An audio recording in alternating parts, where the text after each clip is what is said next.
satuan km itulah yang dipakai gitu. Gitu ya. Jadi spesifitas sebuah enzim itu tuh sebenarnya dia relatif gitu. Artinya bukan berarti enzim itu tidak berinteraksi dengan yang lain. Berinteraksi, cuman dia lebih spesifik terhadap suatu substrat yang yang tertentu gitu. Oke. Ada pertanyaan? Kalau ditanya KM itu sebenarnya apa dan bagaimana KM itu apa hubungan KM dengan afinitas enzim bisa ya. Oke.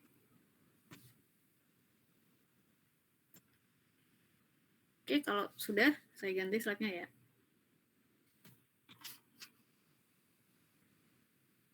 Oke. Terus kita masuk ke apa yang disebut sebagai angka turnover. Jadi turnover itu sebenarnya adalah angka di mana enzim itu dia bisa menghasilkan produk dari sebuah substrat terus kemudian menangkap sebuah substrat yang lain gitu. Jadi ini ya gambaran dari turnover itu seperti ini. Jadi misalnya ada sebuah enzim terus kemudian masuk satu substrat gitu. Masuk satu substrat dulu terus kemudian diproses oleh enzim ini menjadi produk. Nah, terus kemudian setelah produknya itu lepas gitu ya. Ini kan kita dapat lagi enzim dalam keadaan bebas. Nah, enzim dalam keadaan bebas ini lagi-lagi akan menangkap substrat yang kemudian terus diolah lagi menjadi produk.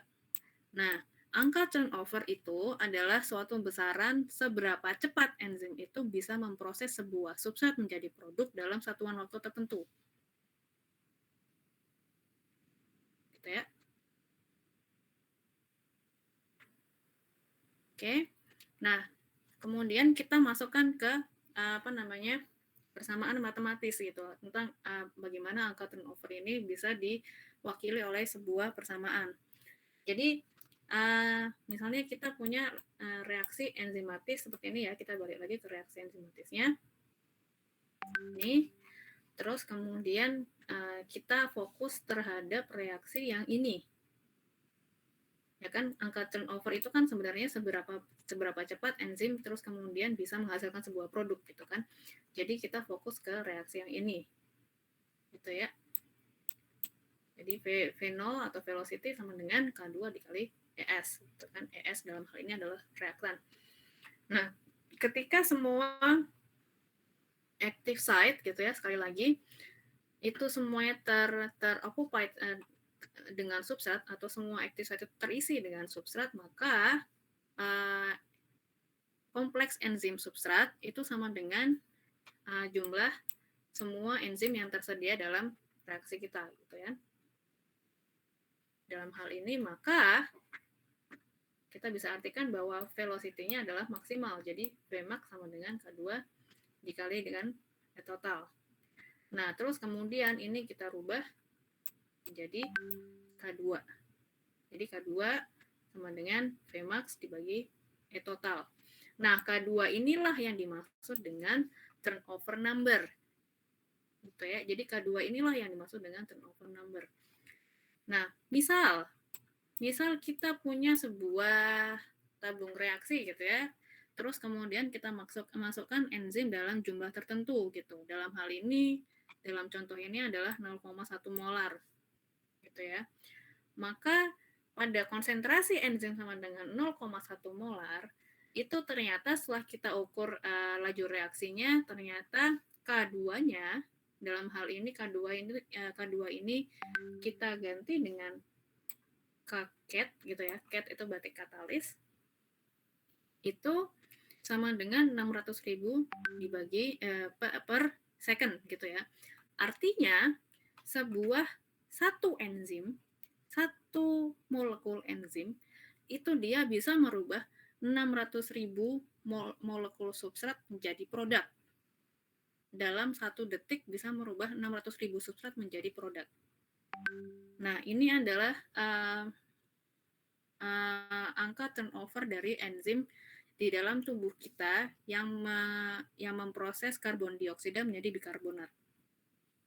Gitu ya.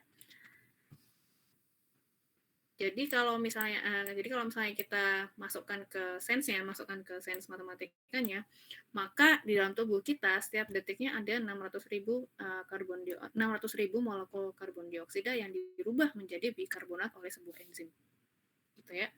Atau kalau misalnya terus kemudian kita balik gitu ya sama dengan kaket itu, maka kita mendapatkan sebuah satuan di mana berapa detik satu molekul substrat itu dirubah menjadi produk oleh si enzim. Dalam hal ini berarti satu molekul karbon dioksida itu membutuhkan 1,67 kali 10 pangkat min 6 detik untuk dirubah oleh si enzim. Nah, sekarang pertanyaannya, apakah turnover dari sebuah enzim itu semakin tinggi semakin bagus? Belum tentu. Jadi sebenarnya sebuah enzim gitu ya dalam tubuh kita itu tuh sudah didesain sedemikian rupa sehingga ketika misalnya reaksi yang dibutuhkan memang diharuskan untuk terjadi dengan sangat cepat, biasanya enzim akan mempunyai angka turnover yang tinggi. Sementara untuk reaksi-reaksi yang memang disetel dia harus dijalankan dengan tidak terlalu cepat, maka angka turnover dari enzim tersebut sangat rendah. Contoh, polimerase DNA polimerase 2 kalau nggak salah. Kalau nggak salah itu turnover-nya itu sama dengan 5. Jadi 1 detik enzim itu hanya kalau kalian tahu DNA polimerase itu dia terlibat dalam replikasi DNA. Udah belajar belum ya? Kayaknya di biokim belajar nggak? Harusnya belajar ya. Jadi kalau kalian masih ingat apa itu replikasi DNA, nah itu kan sebuah proses di mana kita kayak mengcopy DNA kita gitu ya. Jadi nggak boleh ada error. Jadi harus hati-hati untuk dilakukan. Nah, untuk keadaan-keadaan seperti itu, untuk reaksi-reaksi seperti itu, ya enzimnya jangan cepat-cepat gitu kan. Karena kalau misalnya terjadi error, akibatnya fatal gitu kan, bisa terjadi kanker dan sebagainya gitu kan. Sehingga tubuh kita akan sangat berhati-hati untuk mengadakan reaksi yang dikatalisis oleh polimerase DNA polimerase 2 ini gitu. Maka angka turnover-nya pun juga rendah. Jadi, yang perlu kalian garis bawahi adalah angka turnover tinggi tidak selalu menggambarkan sebuah enzim itu bagus. Gitu ya.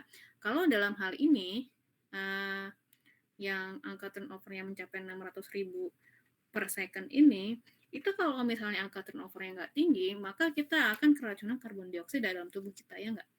Jadi karbon dioksida itu yang kita hirup, itu kan molekulnya banyak. Dan harus segera dirubah gitu, kalau nggak kita akan keracunan gitu kan. Sehingga sangat penting bagi tubuh untuk segera mengkonvert CO2 menjadi bikarbonat. Itulah kenapa enzimnya harus mempunyai angka turnover yang tinggi. Gitu ya. Jadi angka turnover itu adjustable. Angka turnover itu disesuaikan dengan reaksi di dalam tubuh kita. Gitu ya. Ada pertanyaan tentang angka turnover? Oke, jadi ingat bahwa di dalam hal ini K2 atau kaket itu adalah turnover number dari sebuah enzim.